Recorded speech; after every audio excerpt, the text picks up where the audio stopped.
चलिए आज के वीडियो में हम बताएंगे कक्षा 10 गोधूली भाग 2।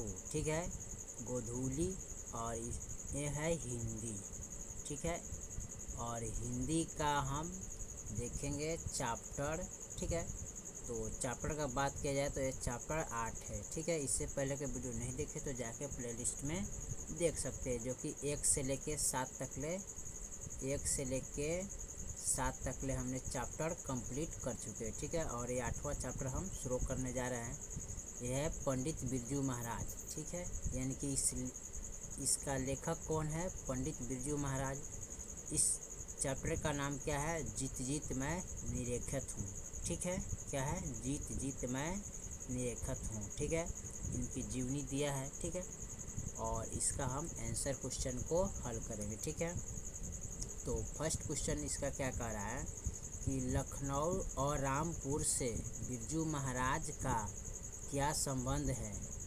तो उत्तर में है बिरजू महाराज का संबंध लखनऊ से उनके पैतृक निवास स्थान और कला की शिक्षा से है, जबकि रामपुर से उनके पिता के नवाब के यहाँ नौकरी करने और बिरजू महाराज के बचपन के कुछ समय बिताने से संबंध है। ठीक है, उसके बाद इसका देखते हैं अगला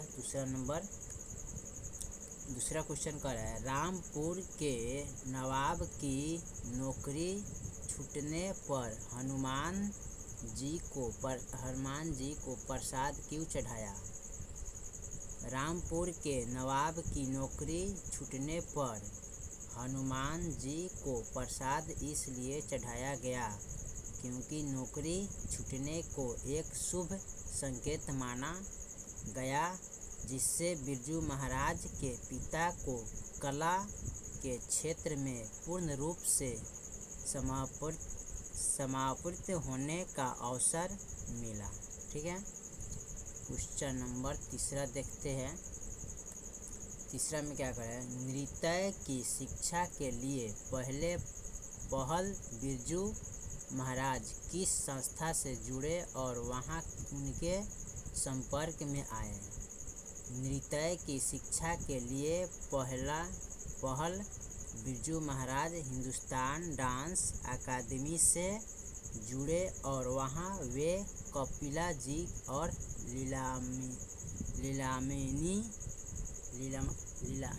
यहाँ पर लिखा है लीलामणि जी के संपर्क में आए। ठीक है, उसके बाद देखते हैं अगला 4 में करें किनके साथ नाचते हुए बिरजू महाराज को पहली बार प्रथम पुरस्कार मिला? बिरजू महाराज को अपनी बुआ के साथ नाचते हुए पहली बार प्रथम पुरस्कार मिला। ठीक है, उसके बाद अगला देखते हैं बिरजू महाराज के गुरु कौन थे? उनका संक्षिप्त परिचय दें। बिरजू महाराज के गुरु उनके पिता और चाचा शुभ महाराज थे। उनके पिता एक महान नर्तक थे जिन्होंने बिरजू महाराज को बचपन से ही नृत्य की शिक्षा दी। शंभू महाराज भी एक प्रसिद्ध कथक नर्तक थे और बिरजू महाराज ने उनसे भी बहुत कुछ सीखा। चलिए अगला देखते हैं हम 6 नंबर क्वेश्चन। बिरजू महाराज ने नृत्य की शिक्षा किससे और कब देना शुरू किया था? ठीक है, किया। बिरजू महाराज ने नृत्य की शिक्षा अपनी पहली शिष्य रसीम को 1965 में देने शुरू किए थे। ठीक है, उसके बाद देखते हैं अगला सवाल 7वां नंबर को। ठीक है, बिरजू महाराज के जीवन में सबसे दुखद समय कब आया? उससे संबंधित प्रसंग का वर्णन कीजिए। बिरजू महाराज के जीवन का सबसे दुखद समय तब आया जब उनके पिता का देहांत हुआ। उस समय वे केवल 9.5 साल यानी कि 9.5 साल के थे और उनके पिता की मृत्यु ने उन्हें बहुत प्रभावित किया। इसके बाद अगला सवाल देखते हैं 8 नंबर को। 8 नंबर क्या कह रहा है, शंभू महाराज के साथ बिरजू महाराज के संबंध पर प्रकाश डालिए। शंभू महाराज बिरजू महाराज के चाचा थे और उनके गुरु भी बिरजू महाराज ने उनसे नृत्य की बारीकियां सीखी और उनके साथ मंच पर भी दर्शन किए। उनके संबंध में गुरु शिष्य का गहरा आदर और स्नेह था। ठीक है।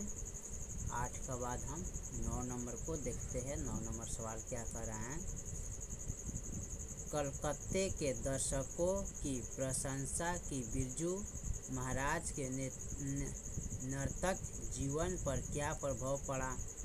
कलकत्ते के दर्शकों की प्रशंसा से बिरजू महाराज को बहुत प्रोत्साहन मिला। उनकी प्रशंसा ने उनके आत्मविश्वास को बढ़ाया और उन्हें नृत्य के प्रति और अधिक समर्पित होने के लिए प्रेरित किया।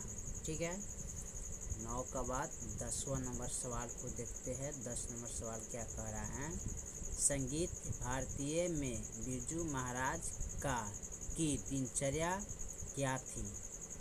संगीत भारतीय में बिरजू महाराज सुबह रियाज करते थे, फिर छात्रों को पढ़ाते थे और शाम को प्रदर्शनों की तैयारी करते थे। उनका पूरा दिन नृत्य और संगीत के इर्द गिर्द ही घूमता था।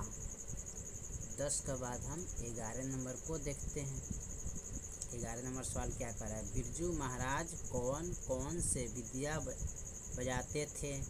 बिरजू महाराज तबला, सितार, गिटार, हारमोनियम और बांसुरी जैसे कई विद्या बजाते थे। ठीक है। 11 के बाद हम 12 नंबर को देखते हैं। 12 नंबर सवाल क्या कर रहा है, अपने विवाह के बारे में बिरजू महाराज क्या बताते हैं। बिरजू महाराज अपने विवाह को एक सामान्य घटना बताते हैं और कहते हैं कि यह उनके जीवन का एक हिस्सा था, लेकिन नृत्य ही उनकी पहली प्राथमिकता थी। ठीक है। 13 नंबर को देखते हैं और 13 नंबर का सवाल क्या बता रहा है, बिरजू महाराज की अपने शागिर्दों के बारे में क्या राय है।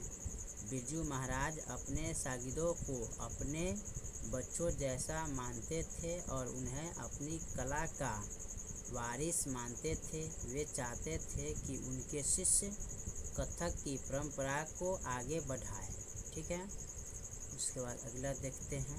अगला सवाल क्या कर रहा है, 14 का व्याख्या करना है, उसको हम देखते हैं। और 14 का क देखते हैं, 500 रुपये देकर मैंने गंडा बंधवाया।